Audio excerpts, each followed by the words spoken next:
Le TGV numéro 424, départ initialement prévu à 20h12, entrera en gare, voie 4.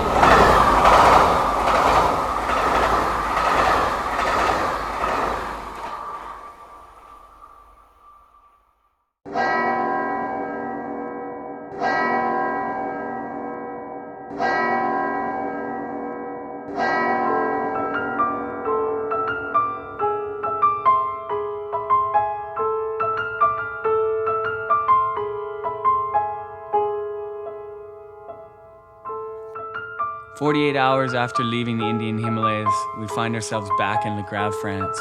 And what a contrast it is for the three of us. And how amazing it is to be back in the Alps. I remember standing in the empty streets of La Grave for the first time, admiring the windswept glaciers hanging 2,000 meters above me, not knowing that this place would change my skiing forever. Being here feels like we're coming home to old friends and familiar mountains. Friends like Joe Vallone and Bruno Florit have taught us about living and surviving in these mountains. I came here as a skier, and then I realized it's not just a ski place. It's another world, so close to the real world, but so different, because without being 1,000 kilometers away from anything in 2010 to be able to switch off with the whole world, and it's parfait to live here. I would say it's 8 months of happiness and 4 months of craziness. And the 4 months of craziness, it's winter.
La Grave means to me a lot of freedom. Skiing, natural mountain. And what I like here, there's no rules. Nature tells you when to go, when not to go. You feel completely free here. This mountain speaks to you, and she'll tell you when you're doing something wrong right away. The mountain tells you where to go, it tells you where to turn, it tells you where to stop.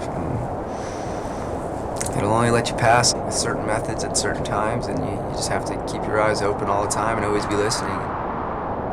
She gets grumpy, and she has a harsh way of showing it sometimes. And I think that's the beauty of this place, is the amount of homework you have to do before you jump into something. And nobody's doing that work for you. There is no rope, there is no sign, there's no bombs being thrown every morning, and there's no one putting a rope around a 200-300 foot cliff.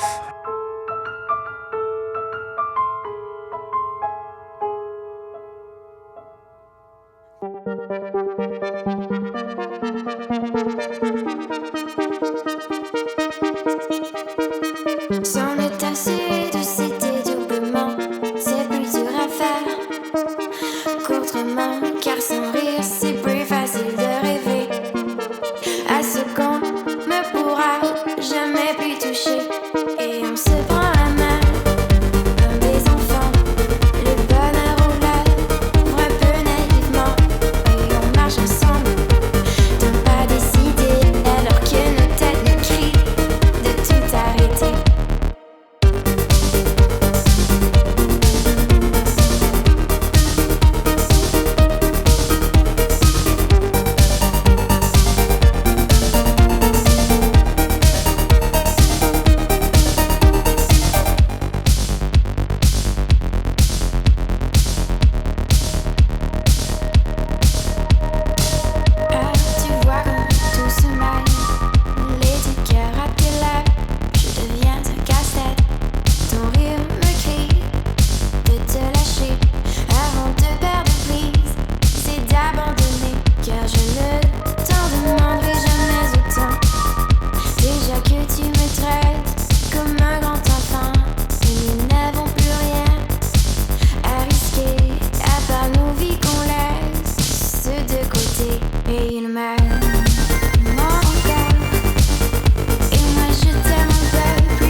size and the magnitude of this place, I think, is really the big attraction. There's a lifetime worth of lines here, and 8 seasons later, it seems like it's still turning new corners almost every day.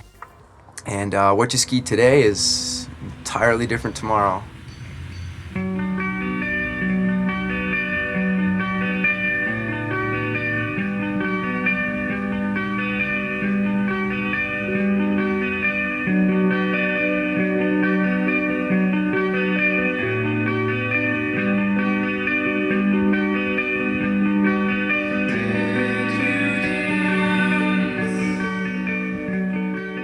Powder's easy. Everyone can ski powder. But can you ski the terrain in its current condition? And can you use the right technique and the right turn? I think that's the beauty in moving through this terrain. And this place has taught me to be a terrain skier. And if I don't have powder, it's okay. I can still go out and move through the terrain.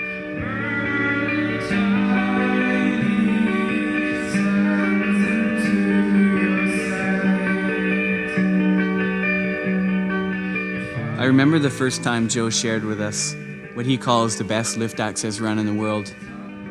And I remember knowing I would have to traverse above 900 feet of exposure across a rocky 50-degree slope, and that there would be no room for mistakes.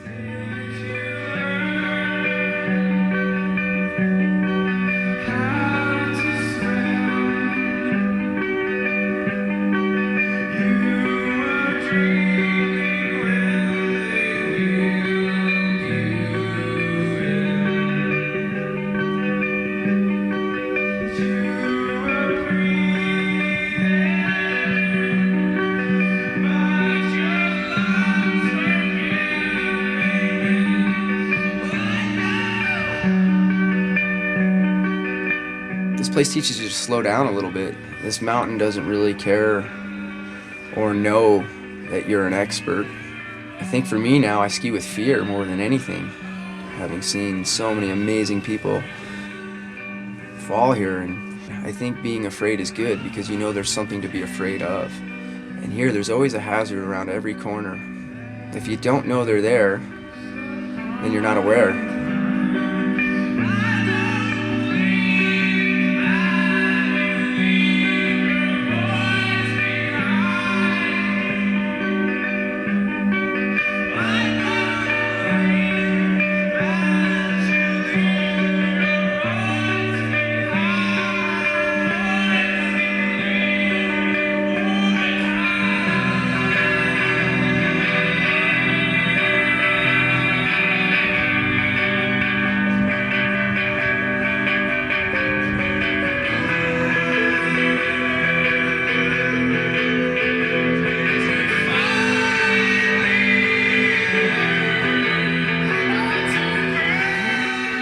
Think about how you were on such a fine line moving through these mountains, and how free and alive they make you feel.